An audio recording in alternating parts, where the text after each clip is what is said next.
Tom from BSB. How are you finding your first trip? Mate, he's been pretty hard yakka. It's hot as hell for one. How hot is it today? I think it's mid-40s from what all indications are pointing to. How are you finding the hunting experience? It's pretty much everything I thought it would be, to be honest. In terms of hunting, killing. The only thing that's a bit unexpected is how fucking exhausting it is. It might have something to do with the heat, but yeah, sprinting after those boars, after the dogs is a bit more energy expenditure than I thought, but man, it's definitely worth it. I think we got that kill, my first kill on camera. That was pretty cool. But yeah, no, other than that, it's been a good journey. That's right. This episode we're out in New South Wales hunting with Tomo, trying to get his first pig. I'll show you some tips and tricks along the way. So sit back and enjoy Bailing, Scaling and Barbecue. Episode 3.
Great work, Tomo, for your first pig.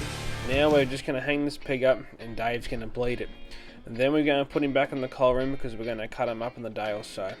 So we're going to head out the next morning and see what we can find. See how we go.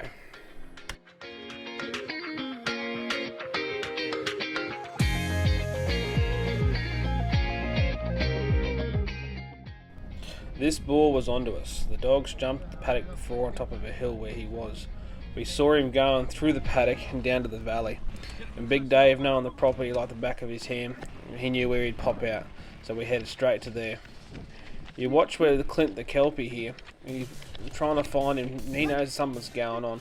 And he picks his scent up. Once he finds that scent, there's no holding back. Clint and Albert pulled him up about 500 metres away. Sadly, I missed the footage as I'm so unfit. But Tomo got there for the kill. And Tomo couldn't wait because he knows. Get it in, get it out, and get it done quick.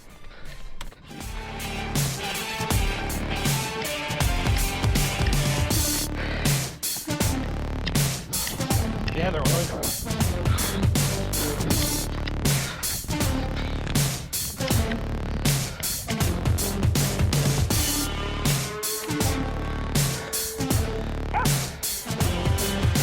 Please tell me you got that. Good boys. Give me a pat. No more. No more. No more. No more. The ball. Still a ball. Righto. Righto. Stop. Put the thing in the corner.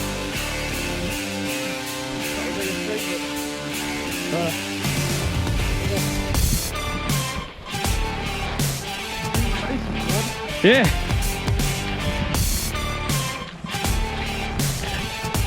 Morning guys. So we've just done a bit of a morning run. Come up with a little 35, 40 kilo little dress boar. We originally lost it, but the dogs picked his scent up and bum in the air and away he went. So we missed him before. I think he was over another sorghum paddock. He cut across, saw him, but wasn't to be. The wind wasn't in the right spot and the dogs couldn't pick him up. But here he is here. Fairly confident that was him. Just missing 40 odd kilos, that's all.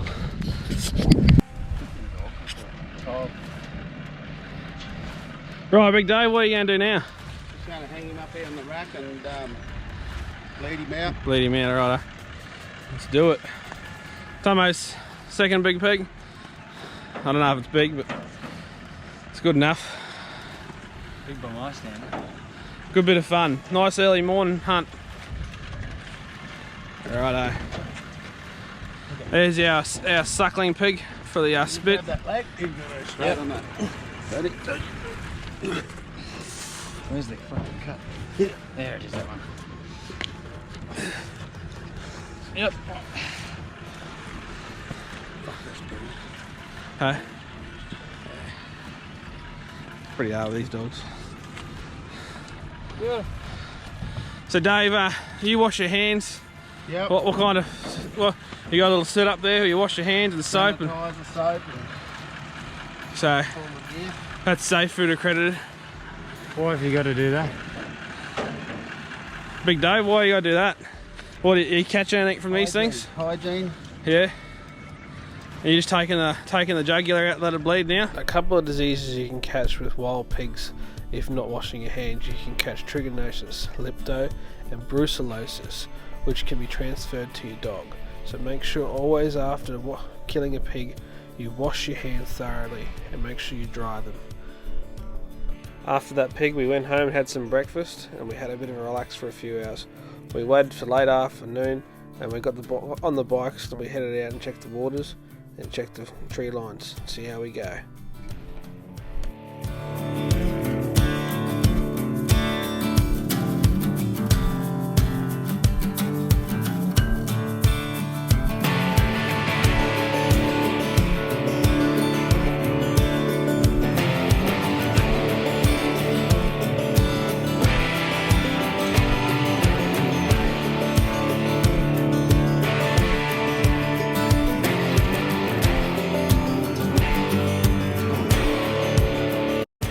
So we got here, this is a wallow. You can see how the hair, this is where the pigs lie. Pigs, deer and buffalo, they all wallow in waters and they wreck your dams. Now this is a wallow. Okay guys, lost from BSB, so we're just at the dam. We've watered our dogs. So it's about 40 degrees today, so we're riding along on the bike and the ute. So about every hour we're pulling up and letting the dogs have a drink and constantly just watching them, making sure they're not doing any running. So we're here at the dam and this is all silt. So the property manager, he's just told us he's raked all this out. This is silt. This is very dangerous for your sheep and your cattle. Your sheep and cattle will get stuck in it, and when they get stuck in it, they normally lose their stock, which is pretty sad. So if you see any big dams when you're hunting in places, always tell the cocky or the manager. And always don't forget to get your dogs a drink. Righto, go catch a pig. We're going to walk along this creek. Now if you've got new dogs, young dogs, this is the perfect way to teach them. Scents on the ground, there's pig diggings everywhere, learn them to sniff. Let's go catch a pig. On a hot summer's day, a pig will go less than a K from water. So walking the creeks can lead to success, but sometimes it doesn't, like this day. but walking with the dogs along the creek with the wind in your face, you will come up with success the majority of the time if the pig numbers are there. We found out later that they had a helicopter shoot on this area, hence why we didn't pick up any numbers that day.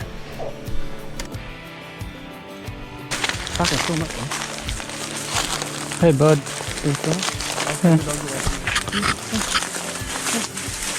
Hey, champion.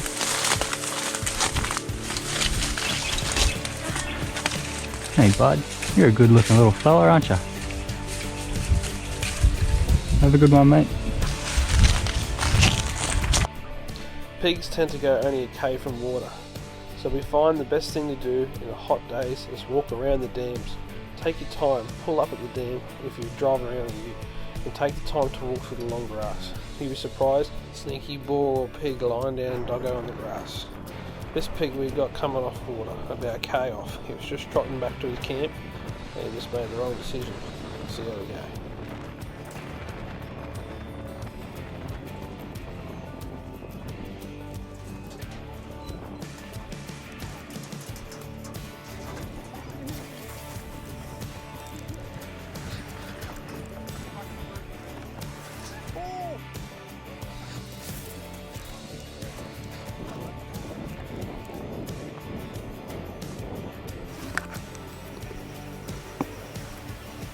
She's got it, she bailed it, mate. See her spinning?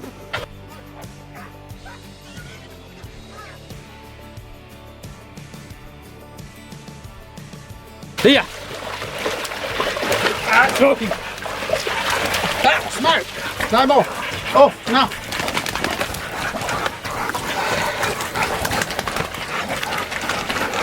This on or what? Is the camera still rolling? Oh, I don't know if it's rolling, but it's on. Just turn it off. Hit the red button first. I'm going to show you how I do my truckies knots. We've used our last ratchet strap on the front of the boat, so I'm just going to do the back. Alright, so first thing you're going to do, is you're going to make sure that the rope is underneath the bar, okay? Let the rope, I'm right-handed, okay? So what you want to do is you want to pull, okay? I'll do that again. So, pulling this rope, making a loop, alright? Tying a loop up there. Okay, so this loop here is going to go through that loop. Pull this one tight. Now, when you do a truckie's knot, you should be able to tighten it, just a pinch. Okay? Alright, so you tighten it. Cleavage now. Tie it off.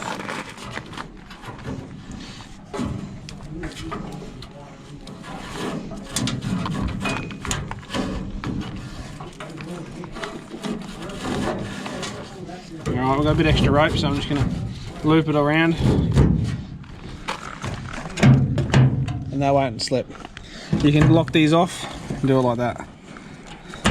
Lock these off by doing around and through, and they won't move. Play guitar on that. Thanks guys, enjoy. Thank you for watching. If you've liked what you've seen, don't forget to subscribe and share and tell your mates. Thank you for watching Bailing, Scully and Barbecue. We'll have another episode next week.